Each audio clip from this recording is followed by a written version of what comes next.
Hello everybody, welcome back to the workshop. So, it's kind of late in the evening here, but I'm still hoping to take and do this Swage block forging. So if you've seen part one of the video, we actually made the tooling. I went over some of the things there. It was kind of a longer video, but I wanted to get the measurements across this way everybody knows what I'm kind of working with here. We're going to be forging a 10-pound, just a little over a 10-pound Swage block. And so I hope you guys really enjoy this video. Let me know if you do in the comment section down below. And if you haven't seen it, in the description box will be the link to the very first video if you need to take and see the tools and the tool build. Now, so this video is actually going to be a bit of a quiet film. And the reason for this being is that I found out that my gas forge will in fact heat up this billet of steel, this 10 pounds, more than enough. Actually, it almost got it to welding temperatures in some testing that I've done, so this is going to be a really great thing. I will be able to use the gas forge. I won't have to switch over to the coal forge. Problem with that being is you won't be able to take and hear me talk anyhow while the gas forge is running. It sounds like a Harrier jet engine taking off. So, sit back, grab some popcorn, enjoy the show. We're going to start forging on the side depressions first of the Swage block, and then we are going to lay it on the flat, and we're going to forge the actual bowl depressions in the side of it. And then I will be back with you after we get it forged and talk a little bit about what went on in the video. Thank you all for watching this video. I hope you enjoy.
everybody. So I decided I'd take just a few minutes to share a few thoughts with you.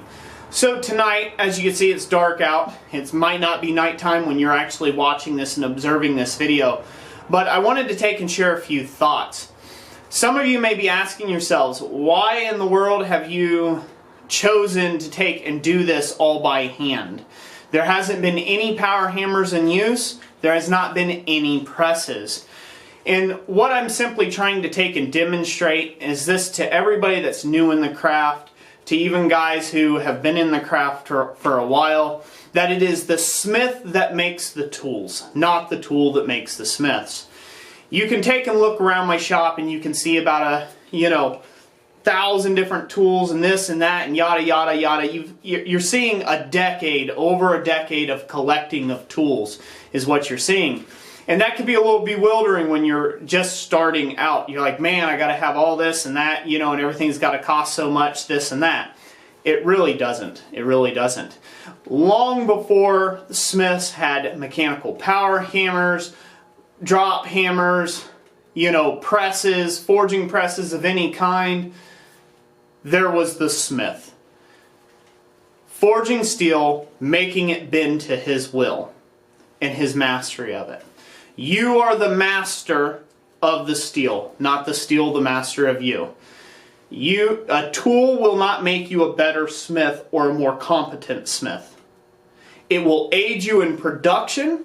It will take and add years back to your longevity in the trade, but it will not make you a better smith.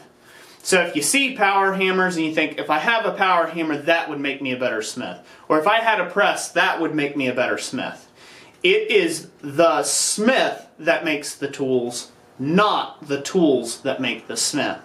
So I just wanted to take and demonstrate that with this little video here.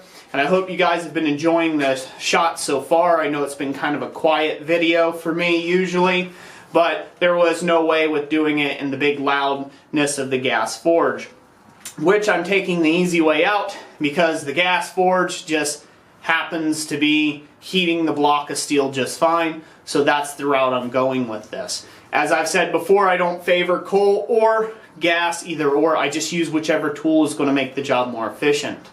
So right now it's about 9:30 at night. I started on this process a little after 7 o'clock of actually forging the steel itself. Just before that, I spent from about 5 p.m. to about 7 p.m. making up the tooling to go up into actually making the steel itself. So if you add those two together, I'm going to be horrible at doing math here. Let's see here, from 9 to 7, 8, 9, so there's 2 hours I've got into it so far, plus the additional 2 hours prior, give or take. So I've got about 4 hours into this little Swage block right now as it sits, and I've got about another hour to go. Now that'll be trimmed down a lot for YouTube and on this video, so this way you guys don't have to watch me yammer or forge for the next 3 hours, but you will see the main portions of it. I'm going to continue to forge the next portion. If you hold on a second.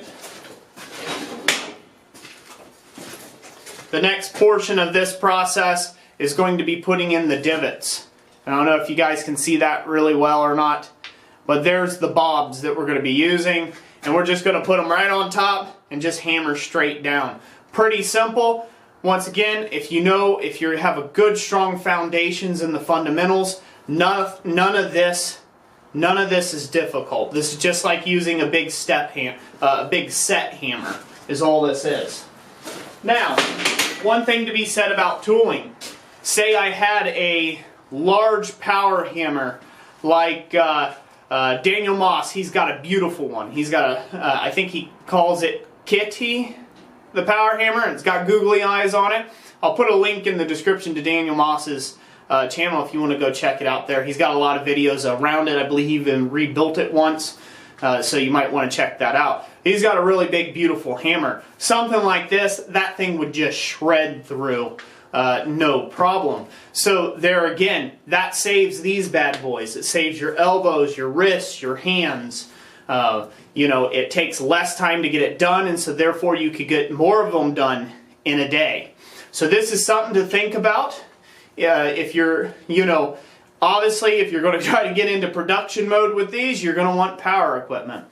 But don't let the power equipment or the lack thereof stop you from accomplishing your goals. Accomplishing your goals. That's the better way of saying it, sorry. If you let the lack of tooling stop you from doing what you love, then you will never be able to afford the tooling to do what you love. So get out there, no excuses, get in the workshop and work. Do what a blacksmith does. That is manipulating and mastering that glowing metal we call steel. So anyways, let's go ahead and clip back. We're going to go ahead and knock in the actual bowl depressions now into the swedge block.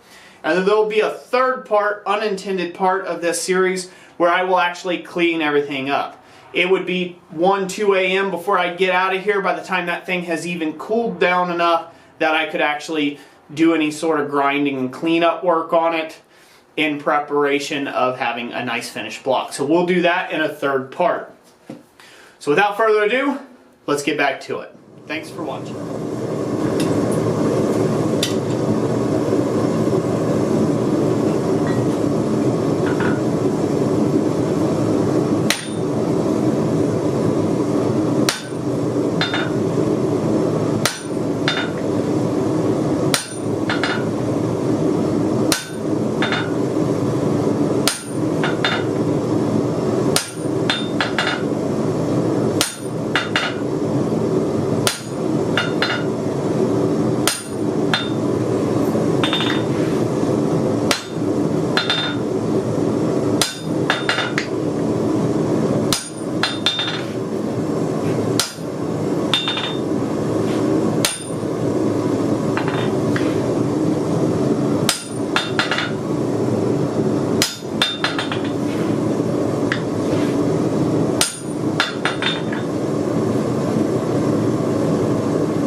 Okie doke, folks, here we are.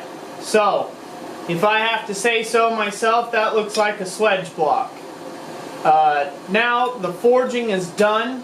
It has to cool, and then we have to take and throw it through the pickle. So I'll pickle all the steel to get all this heavy scale off that came from the gas forge, and really get down to the bare bones metal and see what I'm working with, so I know what I need to clean up and clean out. There's obviously some wonkiness in it because there's a lot of forging going on here, and I was just doing it by myself.